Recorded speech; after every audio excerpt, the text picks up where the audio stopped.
উত্তরায় ক্রেন থেকে ফ্লাইওভারের গার্ডার পরে প্রাইভেট কারে থাকা 5 জন মানুষের জীবন চলে যায়। বিমান বাহিনীর একটি প্রশিক্ষণ বিমান উড্ডয়ন ত্রুটির কারণে বিধ্বস্ত হয় মাইলস্টোন স্কুলে। চলে যায় 28টি নিষ্পাপ শিশুর প্রাণ। রাজবাড়ির দৌলতদিয়া লঞ্চঘাটে পল্টুন থেকে পদ্মা নদীতে পড়ে যায় একটি যাত্রীবাহী বাস। কেড়ে নেয় যাত্রীদের তাজা প্রাণ। রিসেন্টলি চট্টগ্রাম থেকে প্রশিক্ষণ শেষে কুমিল্লায় নিজের বাসায় ফিরছিলেন কাস্টমস কর্মকর্তা বুলেট বৈরাগী, কিন্তু সেই ফেরা আর হয়নি।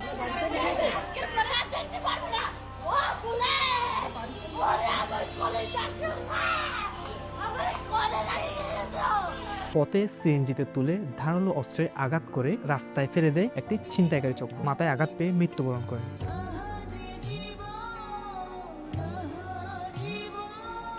রাস্তায় হাঁটলে মৃত্যু, বাসে উঠলে মৃত্যু, স্কুলে গেলে মৃত্যু। এদেশের মানুষ ঠিক কোথায় নিরাপদ? এদেশে তেল, গ্যাস, নিত্য প্রয়োজনীয় প্রায় সবকিছুর দাম আকাশ ছোঁয়া। সবচেয়ে সস্তা বোধ হয় মানুষের জীবন।